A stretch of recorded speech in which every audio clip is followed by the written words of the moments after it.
안녕하세요, 여러분. 반갑습니다. 어서 오십시오. 한 주간도 잘 보내셨기를 바랍니다. 8시가 됐습니다. 들어오신 여러분들을 진심으로 환영하고요. 오늘 벌써 네 번째 시간이 되었는데, 지나간 세 번이 여러분들에게 좀 도움이 되었기를 바라고, 또 오늘 이 내용을 다루면서 우리가 미처 잘 생각해 보지 못했던 새로운 사실들을 돌아보는 그런 시간이 되기를 간절히 기도해 봅니다. 제가 이메일을 통해서 여러분들에게 강의 노트를 보내드렸기 때문에 아마 그 강의 노트를 미리 준비하셔서 강의를 들으시면 아마 내용을 좀 이렇게 정리하시거나 또 따라오시는데 조금 더 수월해지지 않을까 그렇게 생각을 합니다. 자, 오늘은 그 성 정체성에 관련된 이슈를 좀 다뤄보려고 하는데요. 어떤 면에서는 우리와 이렇게 직접적인 연관이 없는 것처럼 보여지는 또 그렇게 뭐 심각한 문제처럼 여겨지지 않는 이런 이슈일 수도 있습니다.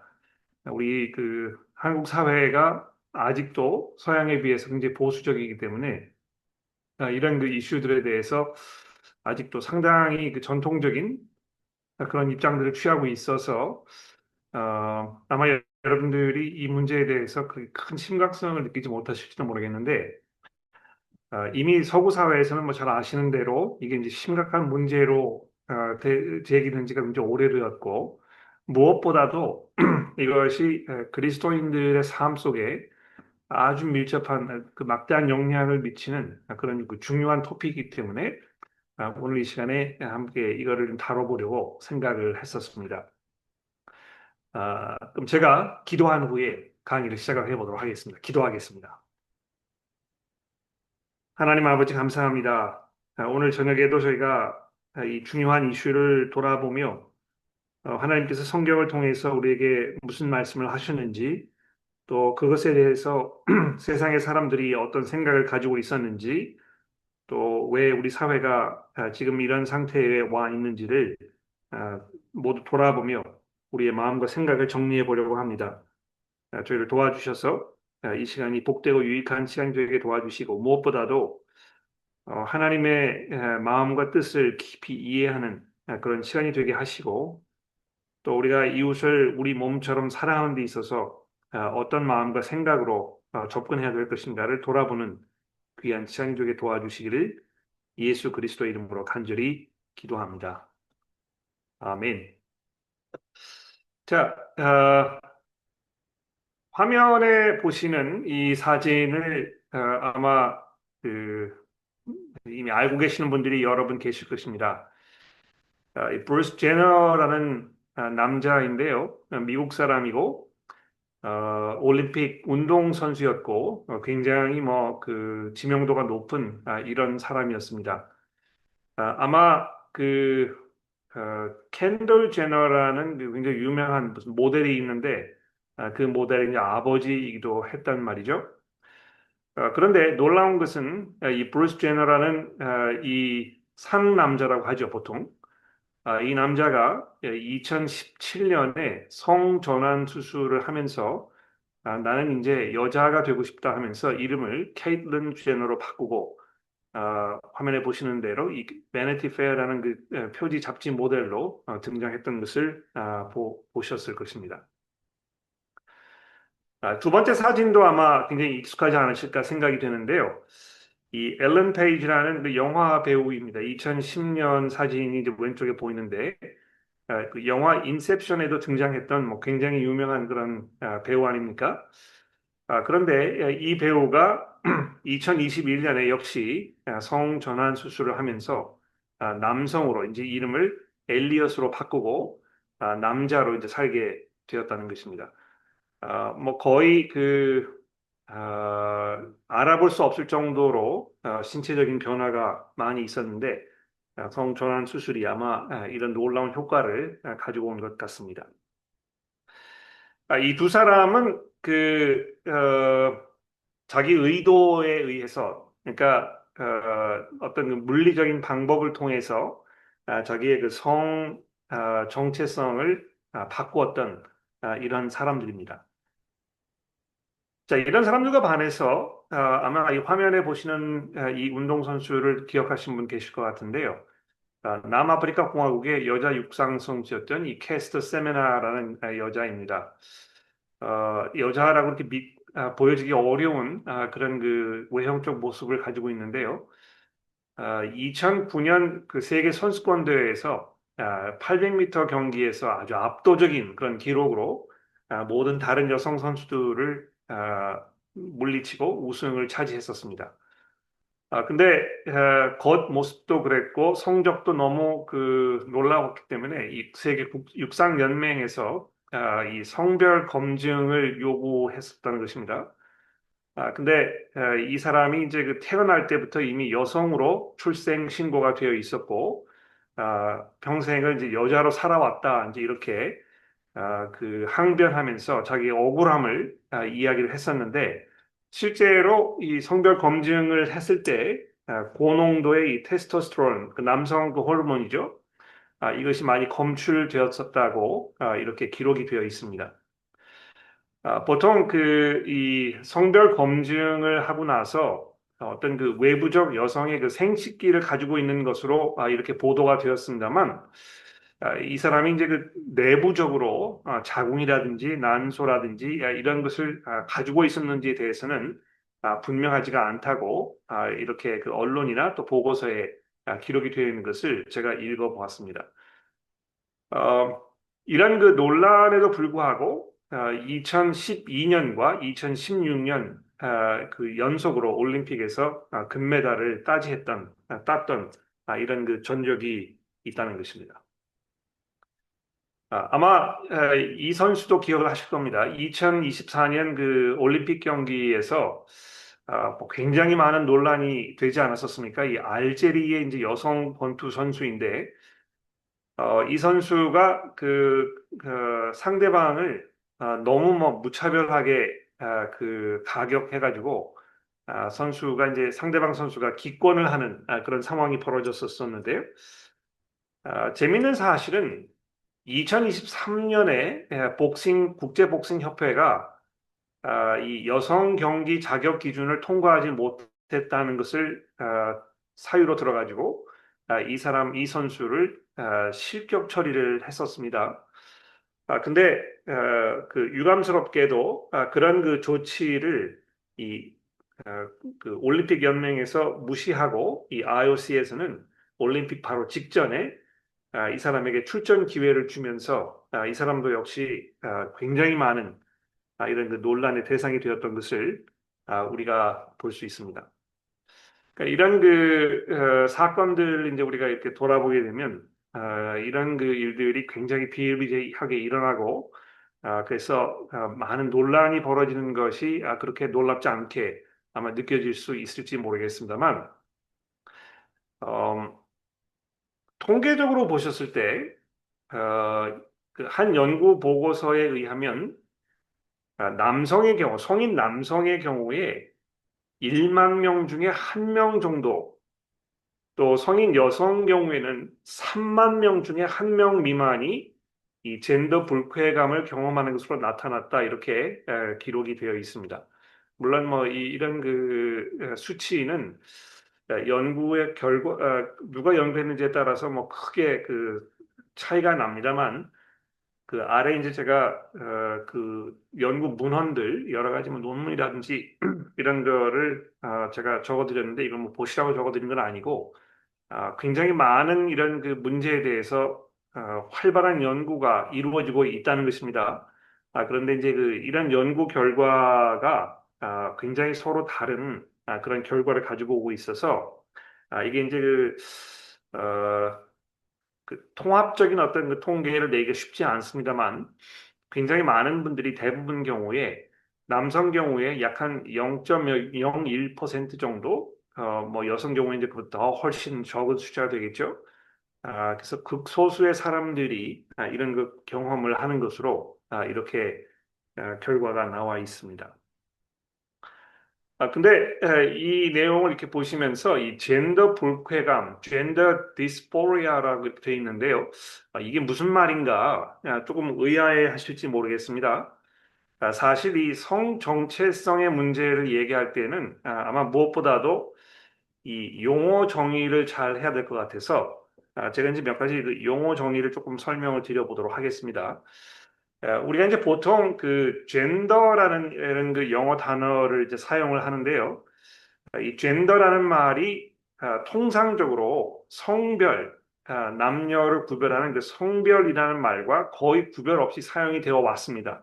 그래서 어떤 데는 이제 그 남자인지 여자인지 이렇게 표기하는 데 보면 섹스가 무엇인가 이렇게 표기되어 있는 데도 있고 또는 젠더가 무엇이냐 이렇게 표기되어 있어 이제 남자, 여자 이렇게 보통 표기가 되어 있었습니다만 이 성별, 이 섹스라는 단어와 젠더라는 단어를 특별히 구분지어서 사용해야 하는 경우가 생겼을 때는 어떤 의미를 가지고 있느냐 하면 어떤 그 생물학적인 구분보다는 사회적 또 문화적으로 어떤 그 특정한 사람을 인식하는 그 방법 이런 거를 이제 얘기할 때 이 사람 이제 젠더라고 얘기한다는 것입니다. 그래서 보통 그냥 젠더라는 말을 뭐 정체성이라든지 또 젠더 표현이라든지 뭐 젠더 역할이라든지 이런 단어들과 보통 병행을 해서 사용하는 것을 우리가 이제 보게 됩니다. 도대체 젠더 정체성이란 말이 무슨 말인가? 또 젠더 표현이란 말이 무슨 말인가? 또 아까 말씀드렸듯이 그 젠더 불쾌감이란 말이 이제 무슨 말인가? 이런 그 의아해 하신다면 조금 이 주목을 해 보십시오. 아, 보통 이제 그 젠더 정체성, 젠더 아이덴티티라는 이런 그 표현을 많이 우리가 쓰게 되는데요. 이게 무슨 말이냐 하면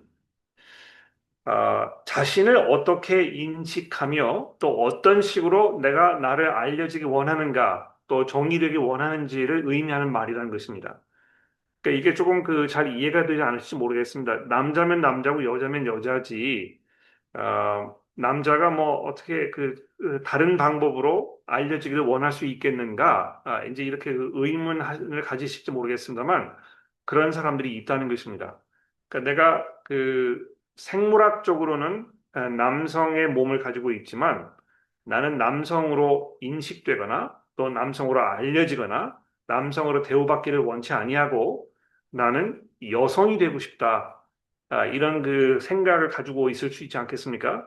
이제 그런 사람이 가지고 있는 그 생각을 얘기할 때 이 젠더 아이덴티티, 이 사람의 그 젠더 아이덴티티가 무엇이냐 이렇게 물어보게 되는 것입니다.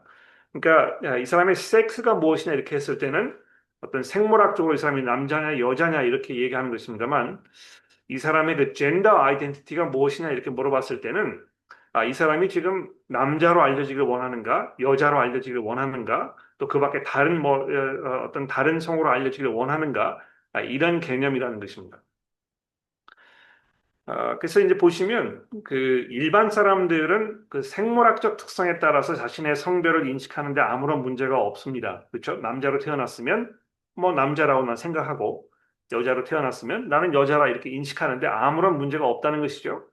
근데 이런 사람을 그 시스젠더라고 이제 부릅니다. 이 시스라는 말은 이제 같은 사이드에 있다, 한쪽이라 이렇게 얘기하는 말인데요. 이런 사람들 이제 시스젠더라고 부르지만 생물학적으로 태어난 어떤 그 실체와 나는 이런 사람으로 보여주고 싶다, 이런 사람이고 싶다 하는 그 느낌 사이에 괴리가 있을 때는 그 사람들을 이 트랜스젠더라고 이렇게 부른다는 것입니다. 이 트랜스란 말이 이제 다른 쪽이라 이런 말인데 이런 식으로 이제 젠더 정체성이라는 단어가 사용되고 있다는 것입니다. 그럼 그 젠더 불쾌감은 무엇이겠습니까? 이 심리적 젠더 정체성이 생물학적 성별과 다른 사실로 고통을 받고 있는 상태를 젠더 디스포리아라고 이제 부른다는 것입니다. 그러니까 나는 남자의 몸을 입고 있는데 나는 여자이고 싶다. 나는 왜 여자로 살 수 없을까? 나는 여자의 몸을 가지고 싶다. 근데 그렇지 못해서 너무너무 괴롭고 고통스럽다. 이런 그 고통받는 상황을 젠더 불쾌감이라고 이제 얘기한다는 것입니다. 이 디스포리아라는 말이 불쾌감이라고 이제 정확히 번역되는지 잘 모르겠습니다만 보통 그 찾아보시면 한국에서는 이제 이거를 불쾌감이라는 뜻으로 이렇게 표현하고 있다는 것입니다. 근데 여러분 그 아래 있는 이 내용이 이제 굉장히 주목할 만한 사실인데요. 예전에는 아, 남자의 몸을 가지고 있지만 나는 여자이고 싶다. 이런 생각을 가지고 있는 그 상태, 이런 상태, 이런 경험 자체를 성 정체성 장애라고 불렀습니다. 그 Gender Identity Disorder라고 이제 불렀었는데요. 아, 사람들이 이제 어떻게 생각하기 시작했냐면 이게 왜 장애냐? 이게 무슨 뭐 정신적, 심리적 장애라고 볼 수 없다. 이거는 그냥 그 사람의 느끼는 바를 얘기하는 것뿐이기 때문에 우리가 이거를 그대로 받아주어야 한다. 그래서 장애라고 부르는 것은 합당치 않다. 오직 음, 자기의 어떤 생물학적 실체와 자기의 어떤 원하는 바가 다르다는 사실로 심적 고통, 정신적 고통을 받고 있을 때만 이것을 그 디스포리아라고 부르자. 그냥 나는 남자의 몸을 가지고 있지만 난 여자이고 싶어서 난 여자로 살 것이야. 이렇게 뭐 기쁘게 생각하고 사는 사람, 이런 사람은 장애인이 아니다. 그래서 불쾌감을 느끼는 사람에게만 이 디스포리아라는 이런 단어를 사용하자. 이렇게 이제 변화가 되었다는 것입니다. 그 다음에 이제 보시면 그 젠더 밴딩이라는 말이 있는데요. 이 젠더 밴딩은 뭐냐면 통상적으로 받아들여지는 어떤 성 역할이나 성적 행동 규범을 넘나들거나 또는 비틀거나 혼합하는 걸 말하는 것입니다. 다시 말해서 뭐 다른 성별의 어떤 그 옷차림 또는 말투, 행동 이런 걸 따라한다든지 또 거기에 이렇게 심취해 있다든지 또는 어떤 자기의 어떤 그 생리학적 성별을 이렇게 흐리게 해서 나는 무성 상태로 살고 싶다, 무젠더로 살고 싶다. 이런 그 모든 상태를 이제 젠더 밴딩이라고 이렇게 부른다는 것입니다. 근데 역시 이것도 이게 뭐 무슨 문제가 되겠느냐? 이건 자기 어떤 그 취향의 문제이고, 그래서 이거를 뭐 어떤 그 정신분열 증상으로 취급을 하거나, 이 사람이 심리적으로 불안한 상태에 있다고 생각하거나, 이렇게 얘기하는 것이 이제 옳지 않다 하는 이런 생각들이 우리 사회에 이제 점점 그 활성화되고 많이 이런 생각하는 사람들을 우리가 만나보게 되는 것입니다. 아닌 게 아니라 이건 이제 2021년 한국일보 인터넷 기사를 제가 발췌를 한 것인데요. 여기 그 제목이 재밌지 않습니까? 성별 불일치, 그 젠더 디스포리아를 이제 말하는 것입니다. 성별 불일치, 이거는 정신장애가 아니다. 이렇게 이 신문 기사가 못을 받고 있습니다. 여기 이제 뭐 보시면 화면 그 사진에 등장하는 여러 인물들 중에 아마 금방 그 인식되는 분들이 계신지 모르겠는데 제가 찾아보니까 이 우측 상단에 있는 이 여성분은 하리수라는 분이라고 하더군요. 남자였는데 이 트랜스젠더였다가 성전환 수술을 해가지고 이제 여성으로 살아가는 어떤 그 연예인, 한국 연예인이 되겠고요. 중간에 있는 그 군인의 모습, 여군님들처럼 보이는데, 이 사람이 남성으로 이제 군에 입대를 했다가 복무하는 기간 동안에 태국에 가서 성전환 수술을 받고, 휴가를 받는 동안에 가서 수술 받아가지고 귀국을 해서 군에 나는 여성으로 재입대를 하겠다는 신청을 했다가 엄청난 그 사회에 어떤 그 파장이 일었던 것을 아마 여러분 기억하실 것입니다. 중요한 거는 한국에도 이제 이게 점점 사회적으로 이슈가 되어 가고 있고 이미 언론에서는 이 성별 불일치 현상 이것을 어떤 그 장애가 아니라 장애로 생각해서는 안 된다 이렇게 못을 받고 있는 것을 우리가 볼 수 있습니다. 어떻게 해서 이런 그 사회적 어떤 그 견해의 변화가 일어나게 된 것일까요? 사람들이 어떻게 남자의 몸을 입고 있는데 여자라고 생각하는 사람을 그냥 정상인으로 받아주고 또 그렇게 하도록 내버려 두고 또 심지어는 청소년 이전에 그러니까 변성기를 지나기 이전에 그 자녀들이 어떤 성 정체성의 혼란을 겪고 있을 때 그들이 원하는 대로 성 전환 수술을 해주는 것이 부모의 어떤 그 책임이고 역할이다. 이렇게 이야기하는 경우를 이제 보게 되는데 어떻게 도대체 어떤 경로를 통해서 무슨 그 영향력 때문에 사람들이 이런 결과를 가져오게 된 것인가? 이런 그 질문을 우리가 던져볼 수 있겠지 않겠습니까? 아, 그, 거기에 그 실체는 이 화면에 보시는 대로 이 젠더 이론이라는 이런 그 생각이 이미 사람들의 생각에 굉장히 깊이 침투해 있다는 것입니다. 이게 이제 영어로 젠더 티어리라 이제 이렇게 부르는데 한국에서는 이거 이제 젠더 이론이라 이렇게 얘기합니다. 이두 가지 중요한 어떤 그 포인트가 있는데요. 이 젠더 이론에 따르면 남자와 여자의 구분, 성별, 젠더, 이거는 이분법적이지 않다.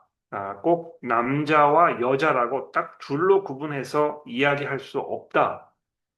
오히려 이거는 어떤 그 스펙트럼 위에 존재하는 그런 개념이다. 즉, 다시 말해서 한편 끝에는 이 남자라는 어떤 그 존재가 있고 또 다른 쪽 끝에는 여자라는 존재가 있는데 그 중간에 보다 덜 남성적인, 그보다 더 남성적인, 어떤 면에서는 좀 여성적인 것 같은, 또 더 여성적인, 뭐 이러다가 이게 이제 그 스펙트럼이 이렇게 있다는 것입니다. 그래서 성별은 남녀 딱 두 가지만 있는 것이 아니고, 이게 뭐 그 사람의 경우와 상황에 따라서 수도 없이 많은 그런 성별이 존재한다고 봐야 한다.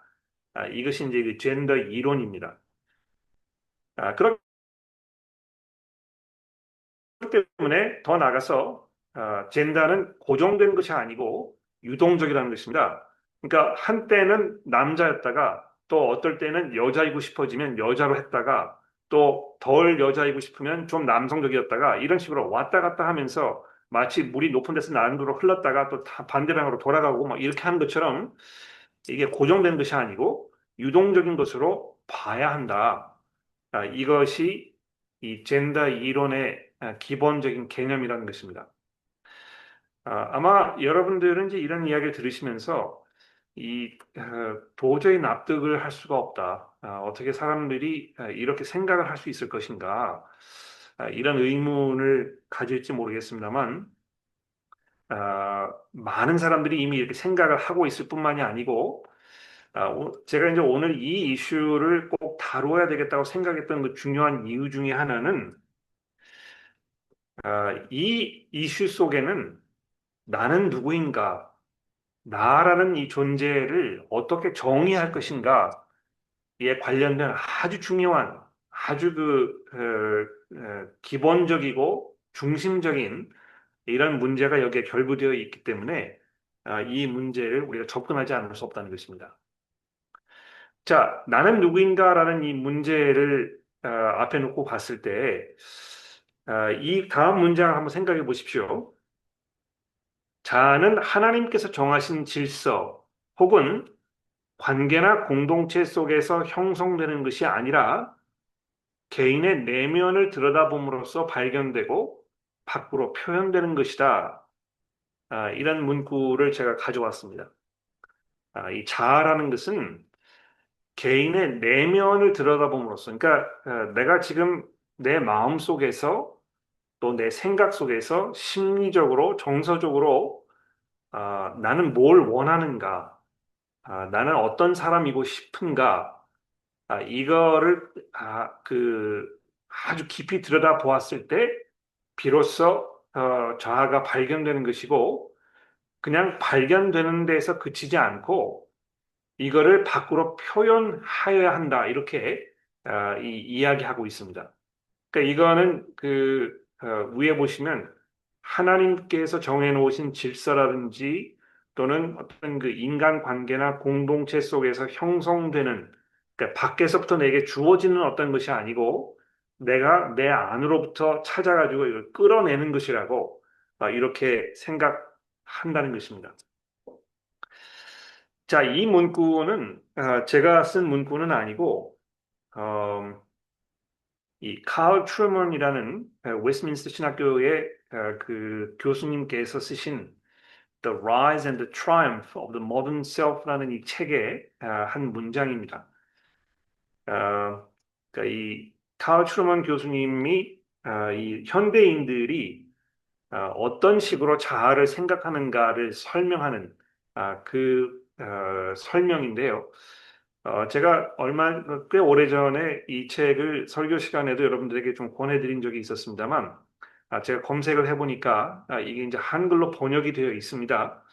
근데 그 한글 번역본을 제가 직접 읽어본 적이 없기 때문에 얼마만큼 번역이 잘 되어 있는지 제가 확인을 할 수가 없어서 뭐 이거를 권해드릴 수 있을지 모르겠습니다만, 영어로 읽는 것이 어렵지 않으신 분들께서는 이 책을 한번 읽어보시면 아마 왜 사람들이 이런 어떤 면에서 말도 되지 않는 것처럼 느껴지는 이런 생각을 그대로 수용하면서 살게 되었는가, 이거를 이 책이 아주 그 정교하게 또 심도 있게 잘 설명하고 있다는 것입니다. 제가 이 내용 중에서 몇 개를 발췌를 해서 여러분들에게 좀 소개를 시켜드리지 않을 수 없습니다. 이 화면에 보시는 이 사람은 프랑스의 유명한 철학가였던 장 자크 루소입니다. 1712년부터 1778년에 살았던 사람인데요. 그 파리에 가서 그 팬티언이라는 곳에 가 보시면 이 장작 루소의 그 동상이 입구에 이렇게 그 비치가 되어 있습니다. 이 사람이야말로 현대 프랑스의 아버지라고 부를 만한 이런 사람이라고 추앙받는 그런 사람입니다. 근데 이 사람이 이제 무슨 이야기를 했는지 들어보십시오. 인간이 본래 선하지만 사회의 기대와 규범에 의해서 타락하게 되는 것이다. 인간 자체로는 그 악함이 없지만 외부의 어떤 영향 때문에 타락하게 되는 것인데, 그러므로 인간은 외부에서의 사회적 영향들을 벗겨내고 자신의 내면에 집중할 때야만 비로소 본래의 참된 모습을 회복할 수 있다. 이렇게 이 사람이 주장한 것입니다. 굉장히 중요한 이런 주장입니다. 그러니까 이 사람이 등장하기 이전까지는 모든 사람들이 인간을 정의를 내릴 때 내면을 들여다봐야 한다는 이야기를 한 적이 없다는 것입니다. 이것은 나라는 존재는 신께서 주신 어떤 정체이고, 그래서 주신 것을 우리가 받아들여야 한다 이런 생각 가지고 있었습니다만, 이 룰소라는 사람이 혜성처럼 나타나가지고 아니다. 나는 외부로부터의 어떤 그 영향, 이것을 악한 것으로 간주하기 때문에 나는 오히려 내면을 집중함으로 인해서 내가 누구인지를 찾으려고 한다. 이제 이렇게 주장을 한 것입니다. 근데 이 사람으로부터 시작된 이런 철학적인 개념이 어떻게 이제 발전이 됐느냐 하면 18세기 말부터 19세기 중순에 이 만연했던 낭만주의가 이제 이 루소의 영향을 아주 막강하게 받았다는 것입니다. 이 낭만주의의 어떤 기본적인 개념이 무엇입니까? 이 내적 감성, 내가 안으로 느끼는 나의 어떤 감성과 느낌과 이런 이것이 진실된 목소리다. 내가 속에서부터 울려나오는 나의 느낌이 이것이 진실된 목소리다. 그러니까 이거는 어떤 논리적이고 이성적인 사리 판단한 것, 이것이 이전 세대 사람들의 생각이었는데, 이제 우린 그런 거 원치 않는다. 너무 이렇게 딱딱하고 틀에 박혀 있는 이런 거를 우리가 원치 아니하고 오히려 내 마음 속에서 우러나는 나의 느낌, 이것을 나의 진실된 목소리로 정하고 싶다. 이렇게 얘기한 것이 낭만주의라는 것입니다. 그래서 낭만주의 작가라든지 미술가라든지 음악가라든지 이런 모든 사람들이 교회라든지 가정이라든지 사회 규범 이런 모든 것들을 인간을 억압하는 이 도구로 취급했다는 것이죠. 오히려 예술이라든지 상상력이라든지 어떤 주관적 경험, 개인적 경험을 말하는 것이죠. 이것이 진정한 의미를 우리에게 이제 가져다 준다. 이렇게 낭만주의가 사람들에게 외쳤던 것입니다. 이게 이제 19세기 중순까지 계속 이어졌었는데요. 뭐 음악으로 따지자면 이제 그 베토벤이라는 작곡가가 낭만주의의 이제 시작을 알리는 작곡가였다는 것입니다. 그래가지고 낭만주의는 좀 완전히 들어가게 되면 이 헥터 베를리우스라는 작곡가가 있었는데 그 사람이 뭐 이 낭만주의를 풍만했던 그런 작곡가 중에 한 사람으로 이렇게 알려져 있습니다. 자, 그 다음에 이어진 사람들이 이제 뭐냐 하면 여기 이제 보시는 대로 어떤 그 현대 사회의 거인들이라고 이제 이렇게 알려져 있는 이칼 막스와 니체와 프로이드 이 세 명의 사람입니다. 제가 이 그림을 이제 왼편으로부터 연대순으로 이렇게 그려졌습니다. 칼 막스가 이제 1818년에 출생을 했었고, 그리고 30년 후 정도 되는 1844년에 이제 니체가 이 땅에 등장을 했고요. 그 다음에 니체가 죽은 지 한 30년 후, 40년 정도 더 살았던 이 시그먼드 프로이드라는 정신분석학자가 있지 않았습니까? 그러니까 이 루소의 개념부터 시작해가지고 낭만주의를 거쳐서 이제 이 칼 막스로 들어오면서 어떤 그 사고의 변화가 일어났는지를 한번 보십시오. 칼 막스가 뭐라고 얘기했냐면 모든 사회적 구조들, 가정이든지 교회든지 뭐 도덕적 어떤 그 규범이든지 이런 모든 것들은 인간을 억압하는 도구이다. 이것으로부터 우리가 해방되어야 한다. 이거를 다 뒤집어 엎어야 한다. 이렇게 주장했다는 것입니다. 또 우리가 일반적으로 알고 있는 어떤 그 도덕적 규범, 이런 것은 영원한 진리가 아니고 사람들을 자기 어떤 이익을 위한 도구로 사용하기 위해서 붙잡아 버리는 이 정치 수단일 뿐이다. 이제 이렇게 이 칼 막스가 이야기했다는 것입니다. 이게 이제 보시면 루소로부터 시작된 어떤 그 사고의 개념이 이 칼 막스라는 사람까지 오면서 이 점점 더 구체화되는 것을 볼 수 있다는 것입니다. 그 다음에 우리가 잘 아는 그 철학자 니체라는 사람이 뭐라고 얘기했습니까? 신은 죽었다. 이 굉장히 유명한 말이지 않습니까? 그래서 어떤 그 객관적 도덕 기준을 나는 거부한다. 그러니까 객관적 도덕 기준이라는 것은 외부로부터 내게 주어진, 그러니까 어떤 그 나와는 상관없이 주어진 이런 그 기준, 이것은 이제 그 니체는 신이라고 이제 이렇게 불렀는데 나는 이제 그거를 거부한다 이렇게 니체가 선언을 했다는 것입니다. 그리고 나서 뭐라고 또 추가적으로 얘기를 했냐면 인간의 존재는 자연 섭리라 하나님의 뜻으로부터 나는 것이 아니고 오직 인간 자신의 의지로부터 생성되는 것이다. 여기 이제 그 의지라는 말을 이제 썼었는데요. 여기 이제 인간이 자기 마음 속에 있는 어떤 그 자기의 느낌과 생각 이런 모든 것들을 다 통틀어 가지고 이제 의지라는 단어로 표현한 것인데 아, 뭐이 니체의 말에 의하면 인간이 인간으로서 살 수 있는 유일한 방법은 외부와를 단절시키고 내 자신으로 들어가서 내 안에 있는 것을 끄집어내는 것이다. 이제 이렇게 얘기를 했다는 것입니다. 그리고 나서 이 시그먼드 프로이드라는 이 정신분석학자가 이제 무슨 이야기를 했습니까? 사람의 마음 속에는 들여다보니까 무엇이 들어져 있었냐 하면 충족되지 않은 성적 욕구가 다 있다는 것입니다. 그리고 이 충족되지 않은 이 감추어져 있는 성적 욕구가 인간의 심리와 행동의 대부분을 결정짓는다고 이렇게 결론을 이 사람이 지었습니다. 그래가지고 무슨 이야기를 했느냐 하면 이 성적 욕구가 적절한 표현과 표현 방법으로 또 이렇게 표현이 되어야만 이 사람이 건강한 인격 발달을 할 수 있다. 이제 이렇게 이야기를 했다는 것입니다. 그래서 내면을 들여다봐야 한다고 시작됐던 이 루소의 개념이 프로이드로 오면서부터 어디까지 왔느냐 하면 내면에 있는 어떤 그 성적 욕구 이것이 인간의 존재의 본질이다. 이렇게 결론을 내리게 되었다는 것입니다.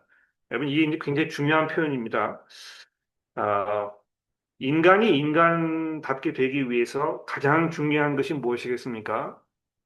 성경에서는 인간의 인간됨을 표현하는 문구가 있지 않습니까? 창세기에 하나님께서 인간을 자기의 형상대로 지으셔서 만물을 다스리는 그 통치자로서 삼으셨다. 이제 이렇게 이야기하고 있는데, 어, 인간의 철학사를 쭉 따라오다 보면 결국 이 시그먼드 프로이드에까지 와서는 인간의 인간됨을 정하는 가장 중요한 결정적인 요소는 인간의 마음속에 내재되어 있는 어떤 그 성적 필요와 욕구와 또 바램이고 이것이 제대로 표출되어야만 인간 본연의 역할을 할 수 있으며 제대로 된 인간으로 살 수 있는 것이다.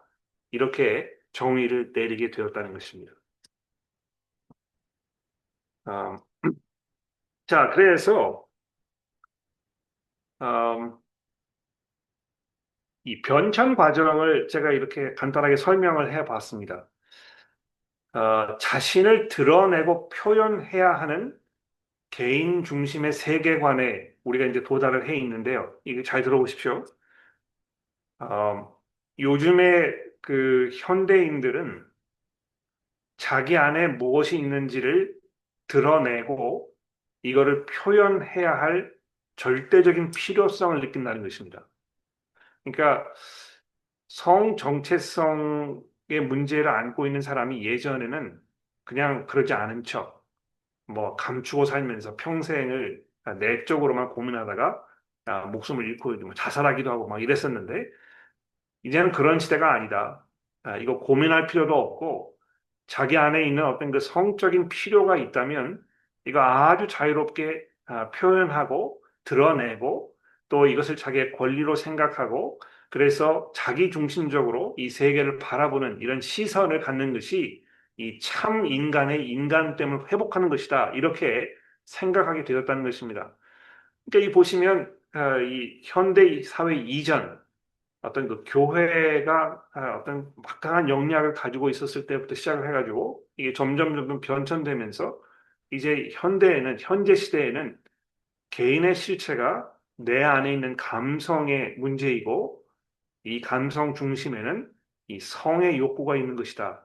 이렇게 사람들이 이제 생각을 하게 되었다는 것입니다. 그러므로 여기 이제 보십시오. 어, 퀴어 무슨 그 축제를 하는 이 사진을 찍어 놓은 것인데 여기 그 들고 있는 그 플래카드에 있는 문구를 주목해 보십시오. Human rights are my pride. 그리고 이제 그 무지개 석갈 깃발을 이렇게 해가지고 자기가 트랜스젠더로 남자로 태어났지만 여자이고 싶은 여자로 살고 싶은 또는 그 반대로 여자로 태어났지만 남자로 살고 싶은 또는 내가 가지고 있는 내 안에 어떤 그 성적 욕구가 기본적인 어떤 통상적인 남녀 관계가 아니고 동성의 애를 추구한다면 이것은 이 인권의 문제이다. 그리고 그것을 우리가 쟁취했을 때 우리는 이 프라이드를 느낀다. 이제 이렇게 이야기하게 되었다는 것입니다.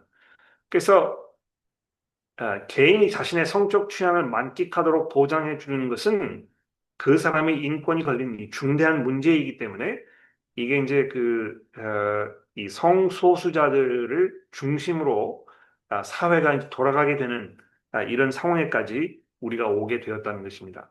놀라운 사실은 이런 그 젠더 디스포리아 이런 것을 경험하는 사람들이 전체 인구 중에서 아주 극소수의 사람에 불과하지만 그 극소수 사람들의 어떤 그 상황과 여건을 충족시키고 그 사람을 만족시키기 위해서 사회 전체가 사회 규범이나 생각이나 전통이나 지금까지 사고 방식을 다 뒤집어 엎는 이런 상황에까지 오게 된 그 근거가 어디에 있겠느냐?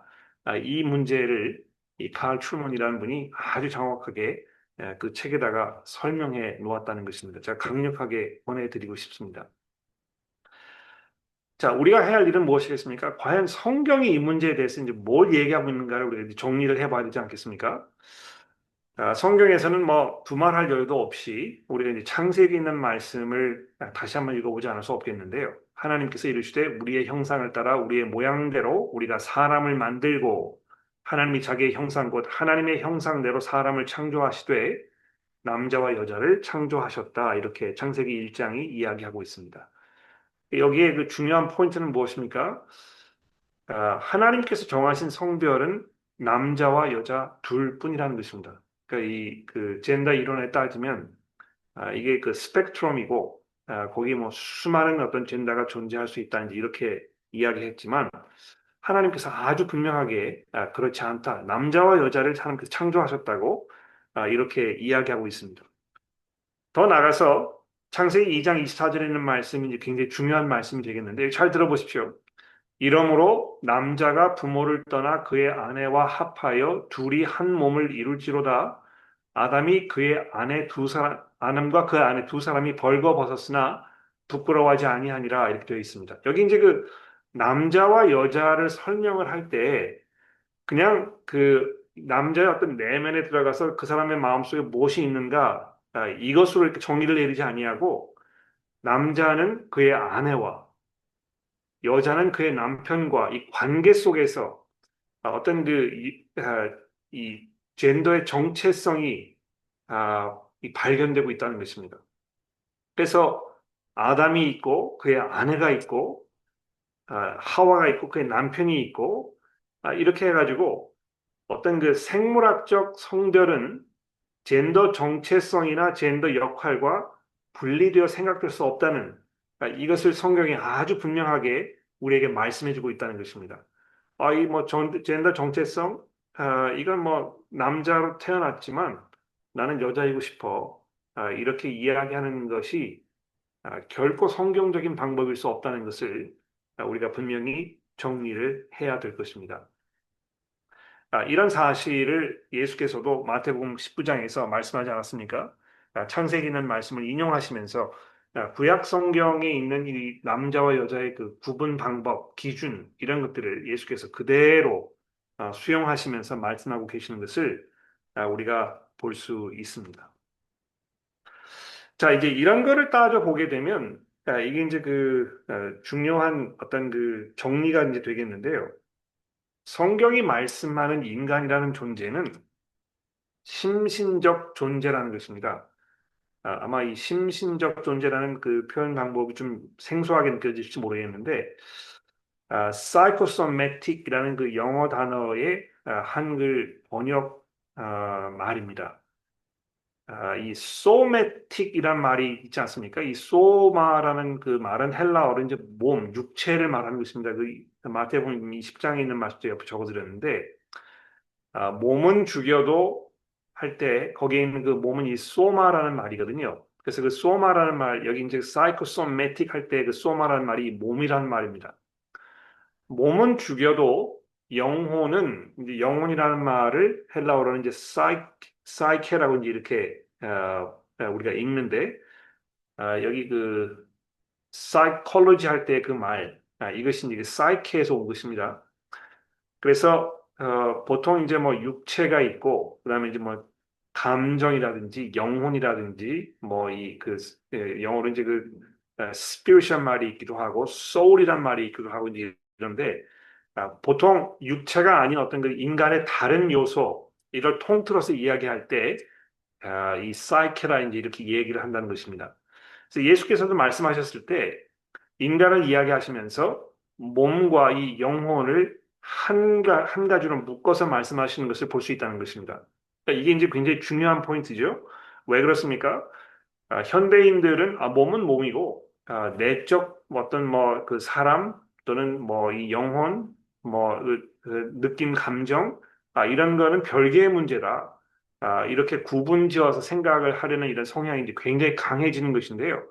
예수께서 결코 그렇게 인간을 정리하지 아니하시고 인간은 이 사이코소매틱한 존재다. 그러니까 몸과 마음, 생각, 정신 이것이 다 하나로 이렇게 묶여져 있어서 분리시킬 수 없는 존재라고 말씀하고 있다는 것입니다. 자, 도대체 왜 그러면 이런 하나님의 섭리에도 불구하고 왜 사람들이 이런 그 혼란을 그럼 느끼는 것인가? 이런 그 연구를 사람들이 시작하지 않았겠습니까? 그래서 아닌 게 아니라 이 의학적으로 이 그 원인과 또 상태 이런 거를 정리해 보려고 얼마나 많은 뭐 그 연구들이 좀 진행되고 있는지 모릅니다만 종합적으로 결론부터 말씀드리자면 이 의학계의 기본적인 견해는 이런 것입니다. 성 정체성의 발달은 생물학적이고 또 환경적이고 또 문화적인 요인들이 아주 복잡하게 상호작용한 결과일 가능성이 높다. 이렇게 이 이야기를 하고 있습니다. 그러니까 이 의학계에서도 딱 이렇게 단정을 짓지 못하고 왜 사람이 이런 그 혼란 속에 있는가를 설명하기 위해서 굉장히 많은 요소들이 여기 아주 복합적으로 복잡하게 작용하고 있을 것이다. 이렇게 가정을 내리고 있다는 것입니다. 그러니까 생물학적이라는 것은 이제 뭘 말하는 것이겠습니까? 그냥 뭐 어떤 인간의 그 육체적인 그 생식기의 문제뿐만이 아니고 어떤 호르몬 이런 문제도 있겠죠.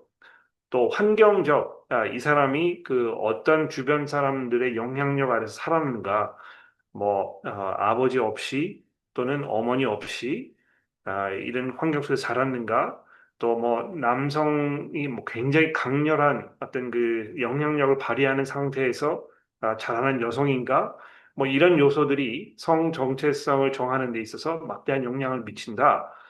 이렇게 생각하고 있다는 것입니다. 그 다음에 보시면 이 성 정체성이 생물학적 요인과 삶의 경험 중 어느 쪽에 더 영향을 많이 받았는지는 아직 명확하지 않다. 몇몇 연관성들이 확인되기는 했지만 어떤 관계가 실제로 인과적이고 어떤 관계가 단순한 연관성이 있는 것인지에 대해서 아직 밝혀낸 바가 없다. 이렇게 결론을 내리고 있습니다. 이런 의학적 견해에 반해서 성경이 분명히 우리에게 뭘 말씀하고 있습니까?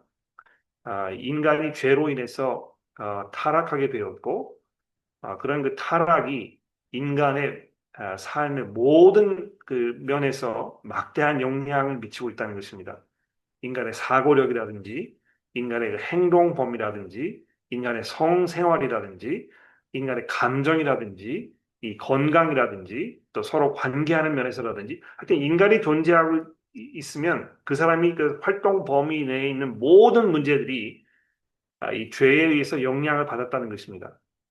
그래서 이 사람에게 불안한 어떤 그 정신적 상태가 있다면 이것이 결국은 이 타락의 한 증상이라는 것이고 신체적인 어떤 그 장애가 있을 때 이것도 역시 우리가 타락한 세상 속에 살고 있는 이 그 삶의 현실을 보여주는 것이고 질병을 앓고 있을 때 역시 마찬가지로 우리가 타락한 세상에 살고 있다는 사실을 말씀해주고 있다는 것입니다.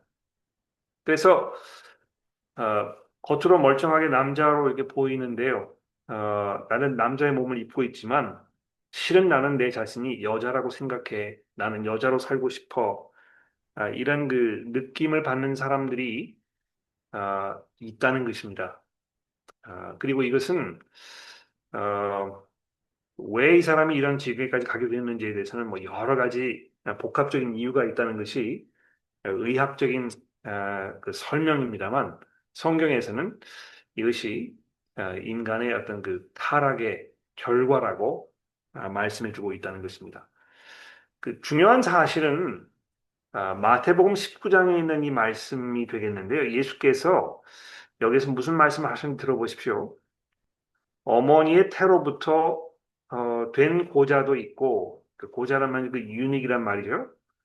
그러니까 남성의 어떤 그 고환을 그 제거해낸 또는 그 고환이 있지 않은 이런 그 남성을 이제 그 유닉이라고 불렀는데 어머니의 태로부터 그렇게 태어난 사람도 있고 예수께서 이렇게 말씀하셨습니다. 놀랍지 않습니까? 그러니까 어떤 그 성 정체성의 문제가 음, 그 예수님 당시에도 아마 그 사람들에게 익히 알려져 있던 게 분명하다는 것이죠. 또 사람이 만든 고자도 있다. 그러니까 인위적인 방법으로 이게 뭐 어떤 의도적으로 이렇게 했든지 간에 또는 사고로 기능을 상실했든지 간에 인위적인 방법으로 사람이 만든 고자도 있고 더 나아가서는 천국을 위하여 스스로 고자가 된 사람도 있다. 이제 이렇게 예수께서 말씀하셨다는 것입니다. 여기 주목할 바는 무엇입니까? 날 때부터 이 신적 장애를 가지고 있는 사람들을 예수께서도 알고 계셨고, 그 사람을 인정하고 계신다는 것입니다. 그러니까 왜 이 말씀을 드리느냐 하면, 어, 자기의 의지와는 무관하게 어떤 그 생리학적 이유 때문에 이런 고통을 느끼고 있는 사람들이 있다는 것입니다. 그러니까 나는 그 남자로 태어났지만 또 그래서 남자로 살고 싶지만 내 안에 무슨 이유 때문인지 내가 분명히 알 수 없지만 자꾸 이 여성으로 살고 싶은 그런 느낌을 받는 이런 사람들이 존재한다는 것입니다. 또 그 뭐 비율이 이렇게 높지 않아서 교회 안에 이런 사람들이 설마 있을까 이렇게 느끼실지 모르지만 분명히 이런 사람들이 얼마든지 우리 가운데도 있을 수 있고 또 그런 분들이 그런 상태에서 굉장히 많은 심적 고통을 느끼고 계신다는 사실을 우리가 인식하지 않을 수 없다는 것입니다. 자, 이제 이런 그 상황 속에서 사회는 점점 뭘 얘기합니까? 그 사람들 그냥 내버려 둬라. 자기가 하고 싶은 대로 하도록 하는 것이 참 본연의 모습을 하는 것인데 왜 이렇게 그 무리한 요구를 하면서 이 사람들 괴롭게 하는 것이냐? 이제 이렇게 이야기를 하지 않습니까? 그런데 성경이 어떤 이 성별 구별하는 이 문제에 대해서 얼마나 심각하게 이야기하고 있는지를 들어보십시오. 무릇 남자로서 머리에 무엇을 쓰고 기도나 예언을 하는 자는 그 머리를 욕되게 하는 것이요. 무릇 여자로서 머리에 쓴 것을 벗고 기도나 예언을 하는 자는 그 머리를 욕되게 하는 것이니 이는 머리를 민 것과 다름없음이니라. 이 고린도전서의 사도 바울이 이 말씀을 하면서 분명히 뭘 말하고 있습니까? 이 남자와 여자의 이 구분을 흐리지 말라는 것입니다. 앞에 나가서 어떤 그 공동 사역을 할 때 남자는 분명히 남자다운 모습으로 여자는 분명히 여자다운 모습으로 이렇게 해서 이 성별 구분을 분명히 하는 이것이 교회 안에서 굉장히 중요하다는 사실을 말씀하고 있다는 것입니다. 음, 이 화면에 등장하는 이 남성을 어, 아시는 분 많이 계실 것 같아요. 해리 스타일스라는 그 유명한 가수인데요. 옛날에 이제 그 One Direction이라는 그 밴드에서 있었고 독립해가지고 이제 지금 독자적으로 연애 활동을 하는 그런 그 가수인데 이 사람이 특별히 남자이지만 이 여성 옷을 이렇게 입고 공적인 자리에 등장하는 일이 아주 빈번하다는 것입니다. 근데 이 사람의 이런 그 행동을 사람들이 뭐 얼마나 환호하고 또 칭찬해주고 그런지 이 월그라는 그 패션 매거진에서 남성을 이렇게 표지 모델로 등장시켜가지고 했던 것이 있습니다. 하나님께서 분명히 이렇게 말씀하지 않았습니까? 여자는 남자의 의복을 입지 말 것이요. 남자는 여자의 의복을 입지 말 것이라. 이같이 하는 자는 내 하나님 여호와께 가증한 자니라. 그러니까 요즘 뭐 남자 여자 구별 없이 이렇게 옷을 입을 수 있도록 계속 디자인이 바뀌어 간다고 하더군요. 아, 그런 모든 어떤 그 변화들이 다 맞물려 가지고 어떤 남자와 여자의 구분을 흐려뜨리고 또 하나님께서 인간에게 주셨던 이 성별 이거를 무너뜨리고 그래서 인간 자신이 자신의 어떤 그 주체가 되려고 싶어하는 이런 행동이 계속해서 강력하게 표출되고 있는 이 사회적 현상을 우리가 보게 되는 것입니다. 아, 또 그 성 역할을 이 구분하는 일의 그 중요성에 대해서 이제 이 본문 말씀이 얘기하고 있는데 제가 의도적으로 이 고린도전서에 있는 이 말씀을 세 번역으로 제가 인쇄를 해드렸습니다. 여기 이제 보십시오. 이 불의한 사람들은 하나님의 나라를 상속받지 못하리라 한 것을 알지 못합니까? 착각하지 마십시오. 음행을 하는 사람이나 우상을 숭배하는 사람이나 간음을 하는 사람이나 여성 노릇을 하는 사람들이나 동성애를 하는 사람들이나 모두 하나님의 나라를 상속받지 못할 것입니다. 이렇게 되어 있습니다. 여기 이제 그 여성 노릇을 하는 사람이라 하는 이 그 표현이 굉장히 주목할 만한 표현인데, 그러니까 아마 그 동성애 관계에서 그 안에서도 그 도미넌트한 사람이 있고 또 그 안에서 여성의 역할을 하는 사람이 있는 것처럼 이렇게 보인다는 것입니다. 그래서 아, 이 성 역할의 그 기준을 완전히 무너뜨렸을 뿐만이 아니고 더 나아가서 남자인데도 남자로서 남자와 관계하면서 혹시 여성과 같은 모습을 하려는 그러니까 아주 혼란스럽고 또 그 정상적이지 않은 이런 모습을 사도 바울이 이미 알고 있었다는 사실입니다. 근데 이것을 인정하지 않냐고 이것이 합당치 않다는 사실을 성경이 아주 분명하게 말씀해주고 있습니다. 자, 조금 이제 정리를 해야 될 때가 왔는데요. 우선 여러분들에게 드리고 싶은 말씀은 이제 이것입니다. 죄송합니다. 이 성별 불일치, gender incongruence, 뭘 말하는 것입니까? 그러니까 이 생리적인 육체와 그 안에 그 자기가 느끼는 그 느낌이 서로 차이가 있을 때 이런 그 경험은 경험하는 사람들이 무조건 어떤 그 도덕적 책임을 져야 하는 것이 아니라는 것입니다. 그러니까 무슨 말이냐면 자기의 의도와는 다르게 이런 그 어떤 생리학적 뭐 이런 이유 때문에 그런 느낌을 받는 사람들이 있다는 것입니다. 근데 그런 사람에게 너 왜 그런 생각을 하느냐고 어떻게 하다 너 이런 상태가 됐느냐고 막 이렇게 어떤 그 도덕적 책임을 묻는 것은 아, 나도 그런 걸 원치 않는다. 나는 하나님께서 내가 크리스천으로서 인간에게 뭐를 요구하고 계시는지 내가 분명히 알고 있기 때문에 나도 그렇게 살고 싶어 한다. 그러나 내 안에는 나의 의지와는 상관없이 아, 어떤 이 성별 불일치를 경험할 수밖에 없는 이런 그 요소가 내 안에 있다. 이렇게 얘기하는 사람들이 분명히 있다는 것입니다. 그래서 우리가 그 사람들을 만났을 때 무조건 그 사람들을 몰아세우고 어떤 그 비정상적인 인간처럼 생각하고 그래서 도덕적 책임을 지고 그 사람들을 멀리하고 이렇게 할 수는 없다는 것입니다.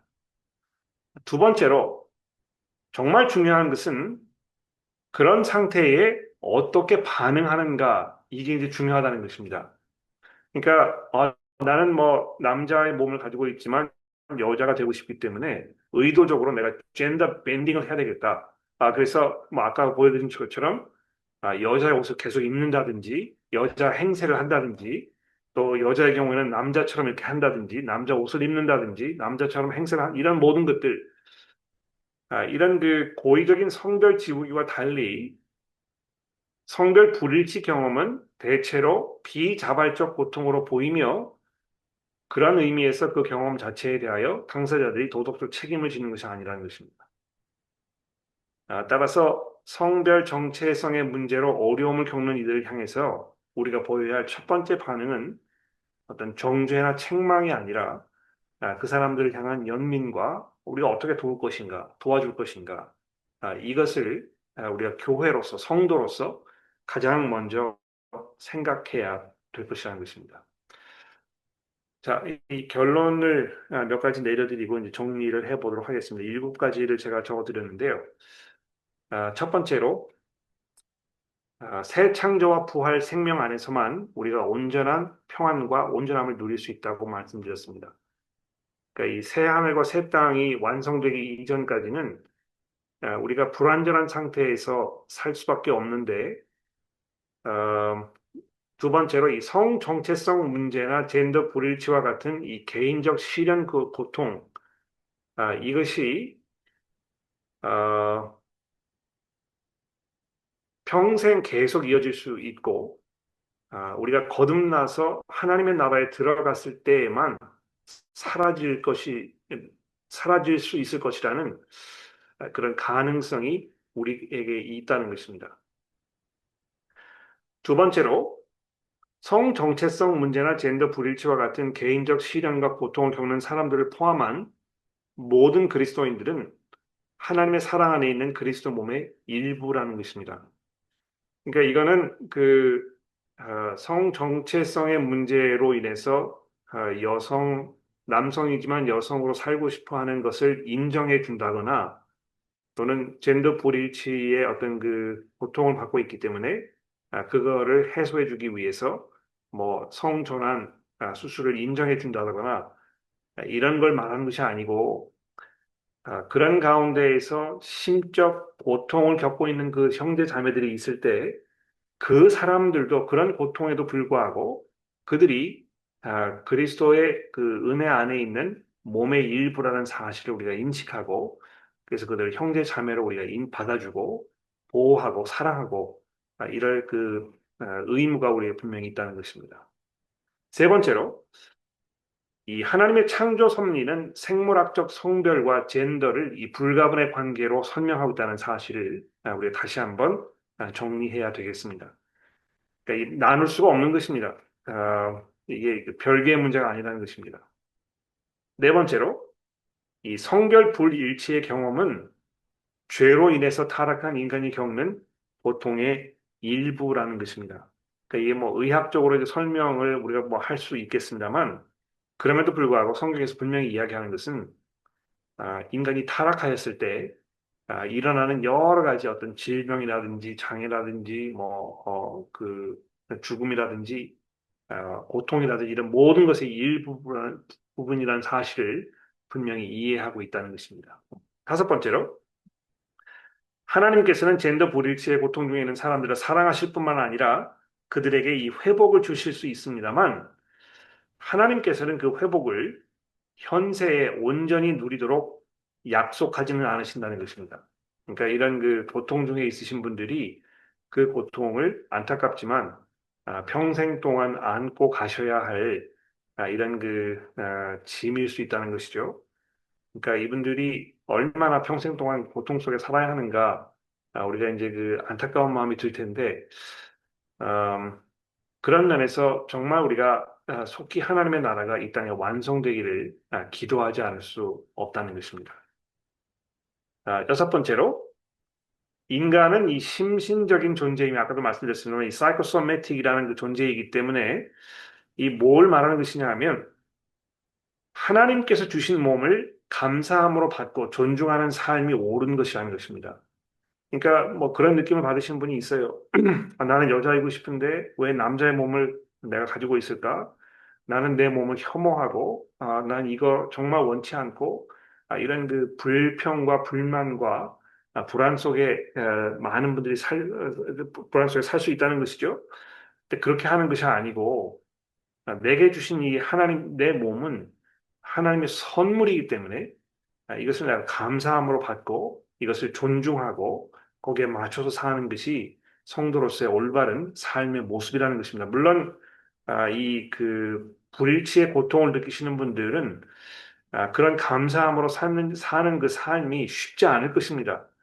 내가 이렇게 근데 이제 죄송합니다. 제가 드리고 싶던 말씀 뭐냐면 어, 우리 모두에게는 그 욕심, 남의 물건을 탐하는 이런 마음이 있습니다. 그렇지 않습니까?